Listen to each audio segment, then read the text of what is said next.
High friends, welcome to e wheeler. நிறைய பேர் கால் பண்ணி என் வண்டி வாங்கின புதுசில் 100 கிலோமீட்டர் ஓடுச்சு சார், இப்போ 60 கிலோமீட்டர் தான் ஓடுது, மைலேஜ் இன்க்ரீஸ் பண்ண முடியுமா அப்படின்னு கேட்குறாங்க. உண்மையை சொல்லணும்னா மைலேஜ் இன்க்ரீஸ் பண்ண முடியாது.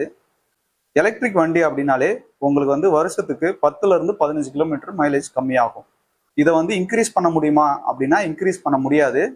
அது காரணம் என்ன அப்படின்னு பார்த்தீங்கன்னா, இப்போ 60 வோல்ட் பேட்டரி அப்படின்னா 60 வோல்ட்டில் 16 சீரீஸ் இருக்கும். சீரீஸ்னா என்னன்னு பார்த்தோன்னா, இப்போ நம்ம ரிமோட்டில் நீங்கள் பேட்டரி போடும்போது 2 பேட்டரி போடுவீங்க, பேட்டரி மாற்றி மாற்றி போடுவீங்க ப்ளஸ் மைனஸ். அது எதுக்காகனா வோல்டேஜை இன்க்ரீஸ் பண்ணுறதுக்கு. ஸோ அந்த மாதிரி ப்ளஸ் மைனஸ் மாற்றி மாற்றி 16 சீரீஸ் வச்சுருப்பாங்க.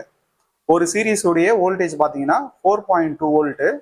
16 சீரீஸ் வைக்கும்போது பார்த்தீங்கன்னா 67.2 வோல்ட் வரும். இதுதான் 60 வோல்ட் பேட்டரி.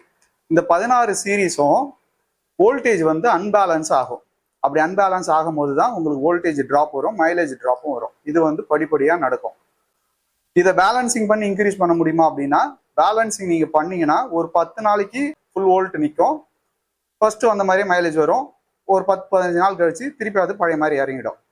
இதை சிம்பிளாக புரிஞ்சுக்கணும்னா, பானையில் ஓட்டை விழுந்த மாதிரி தான்.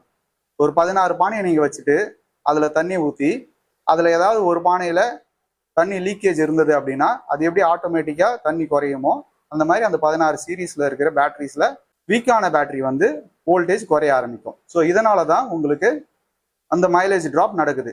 சில பேர் அந்த வீக்கான செல் எடுத்துட்டு வேற செல் வைக்க முடியுமா அப்படின்னு கேட்குறாங்க. அந்த மாதிரி வைக்கவும் கூடாது. ஏன்னா புது செல் கூட நீங்கள் பழைய செல் வைக்கும் போது புது செல்லும் ப்ராப்ளம் வர்றதுக்கான வாய்ப்புகள் அதிகமாக இருக்குது. ஸோ இந்த வீடியோ உங்களுக்கு புரிஞ்சிருக்கும்னு நினைக்கிறேன். இந்த வீடியோ முடிஞ்ச அளவுக்கு நிறைய பேர்த்துட்டு ஷேர் பண்ணுங்க. இந்த வீடியோ நீங்கள் யூடியூப்ல பார்க்குறீங்கன்னா நம்ம ஈவீலர் யூடியூப் சேனல் சப்ஸ்கிரைப் பண்ணுங்க. இன்ஸ்டால பார்க்குறீங்கன்னா ஃபாலோ பண்ணுங்க. தேங்க்யூ.